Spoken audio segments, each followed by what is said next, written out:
En même temps, on voit qu'à travers ça, et on le constate aussi dans pas mal d'endroits, c'est qu'à travers ces dispositifs de pilotage, de reporting par les chiffres et la mesure, eh bien, se développe de la concurrence entre salariés, entre entités, et des logiques de justification, donc on se justifie sans cesse, en lieu et place du besoin de compréhension pour agir. Alors, là, je vous ai décrit un monde sévèrement noir, voilà, bon, qui est quand même pas complètement éloigné d'une réalité que nous, on observe, encore une fois, dans des activités industrielles comme dans des activités de service. Et tout ça, ça se traduit par quoi? Eh bien, on peut dire que, alors que ces outils de gestion, là, pris sous la dimension reporting, sont censés être un appui pour l'action et sont censés porter de la confiance, c'est-à-dire on a confiance en eux au sens où ils sont faits pour être pertinents et justes, eh bien, on voit qu'ils contribuent, ou ils peuvent contribuer à une fragilisation de la coopération et de la confiance qui en est à la fois le moteur et qui en est cool. Que ce soit de la coopération transverse. Alors, je sais que vous êtes spécialiste maintenant, après conférence, je crois, de Christian sur la question de la coopération. Donc la coopération transverse, c'est entre collègues. Transverse, pardonnez-moi, c'est entre entités.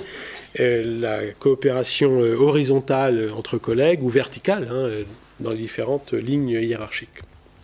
Voilà, et ça, c'est un constat fort que l'on fait, que souvent, la manière dont est construit et utiliser, mobiliser ces outils de gestion à travers l'aspect reporting ici, fragilise la coopération et la confiance. Et en même temps, ils renforcent, ou en tout cas permettent de développer, développent, c'est pas comment on regarde les choses, alors des stratégies ou des situations ou des postures, ou des comportements de contournement, d'évitement, d'éloignement, voilà, ou d'instrumentalisation.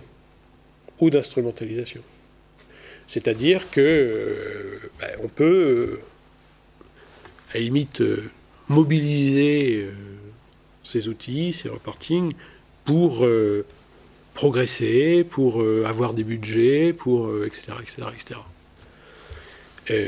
Voilà. Et puis, on peut, à ce moment-là, en déduire que ces outils de gestion portent en eux le risque de détruire de la valeur.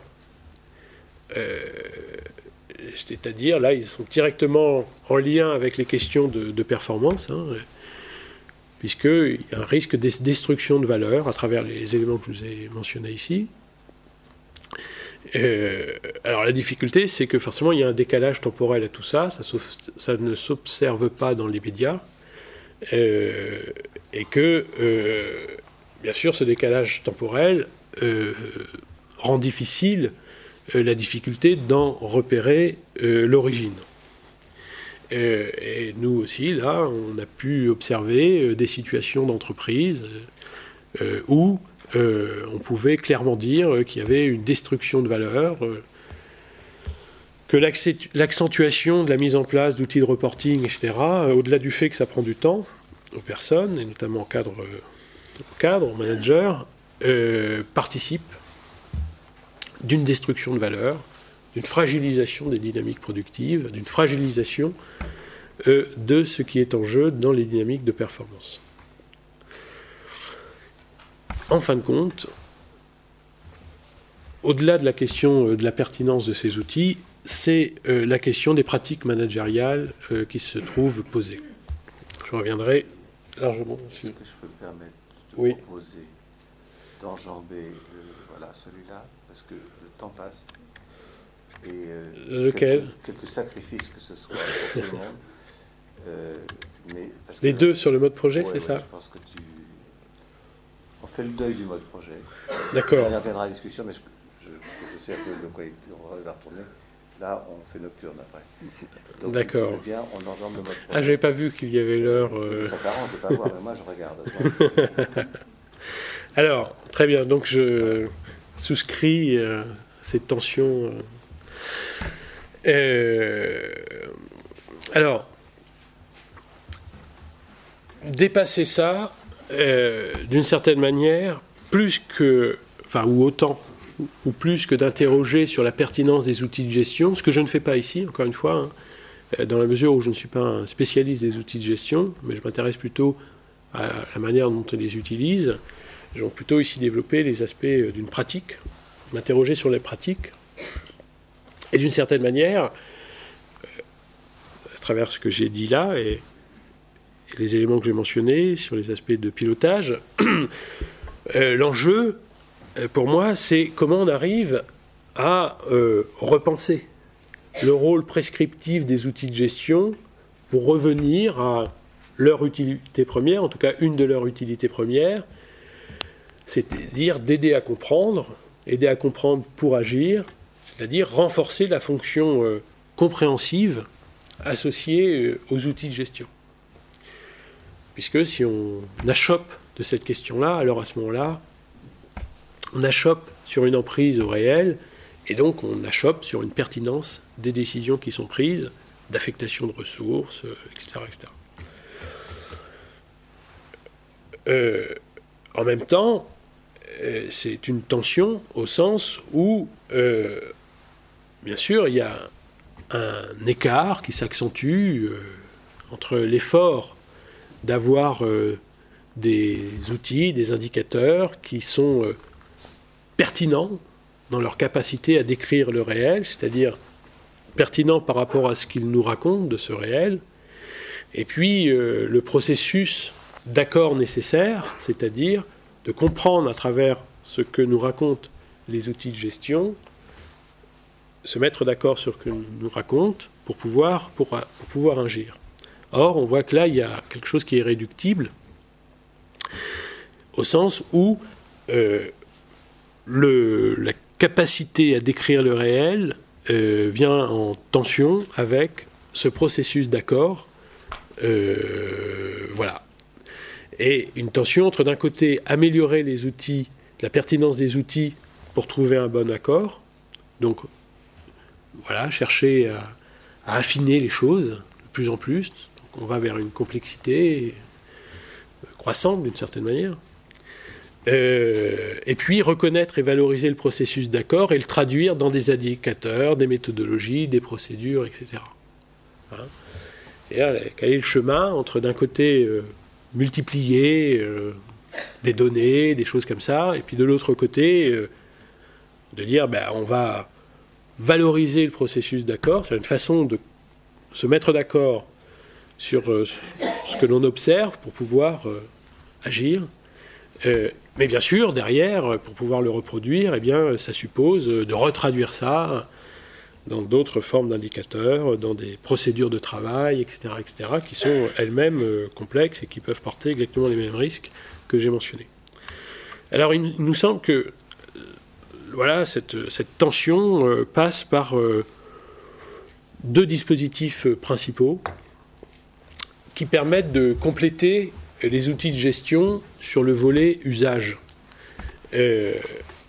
Alors, le premier dispositif, c'est adossé à la question de la mesure, la question de l'évaluation. Alors, la question de l'évaluation, donc des dispositifs d'évaluation adossés à ces outils de gestion, sur deux champs, au regard de la dynamique de performance, c'est-à-dire de la capacité à reconnaître, dans ce qu'on mesure dans la performance, les dimensions non tangibles de l'activité, y compris dans des activités industrielles dont on peut penser que les dimensions tangibles sont particulièrement prégnantes. Parce que ces dimensions non tangibles font partie du réel et ne pas les prendre en compte, forcément, fragilise ce que nous racontent les choses. Et puis le deuxième point sur cette dynamique de performance, c'est de penser non pas simplement ces indicateurs, ces outils dans leur fonction de contrôle ex post, mais aider à penser les leviers, à suivre les leviers, à identifier les leviers, c'est-à-dire une capacité à faire de la performance. Alors ça, c'est sur la partie dynamique de la performance. Alors je n'ai pas développé la partie projet, mais simplement je peux mentionner ici que souvent ce qu'on observe dans les projets, c'est la faiblesse des dispositifs d'évaluation associés au projet. Voilà, donc je ne vais pas plus loin, parce que sinon ça m'obligerait à réexpliquer tout ce que je n'ai pas dit sur les projets, mais en tout cas, je mentionne juste là. C'est-à-dire, ça passe souvent par des évaluations compréhensives. Il faut avoir des dispositifs d'évaluation des dynamiques projets pour pouvoir en affiner la pertinence et le développement. Et puis, voilà, je laisse le dernier point parce que ça nécessiterait d'autres développements. Et puis le deuxième dispositif, associé au dispositif d'évaluation, c'est le travail du management. C'est-à-dire, c'est le rôle du manager, voilà, c'est cette capacité, ce savoir qu'il a dans l'usage de ces outils de gestion. Alors forcément, plus c'est outillé, plus c'est sous des formes d'instruments, de logiciels, etc., de tableaux de bord, etc., plus on a confiance et plus en soi c'est un travail et une difficulté à maîtriser tout ça. Mais l'enjeu, selon nous, c'est d'introduire, de réfléchir aux pratiques managériales à développer dans l'usage de ces outils. Voilà. Et d'une certaine manière, c'est un art, savoir utiliser tout ça pour agir. Et c'est un art qu'il s'agit à ce moment-là de transformer en compétences. Et donc il y a bien un enjeu derrière de professionnalisation des managers pour pouvoir mobiliser de la manière la plus pertinente possible ces outils de gestion, car ils ne portent pas en eux la question de leur usage.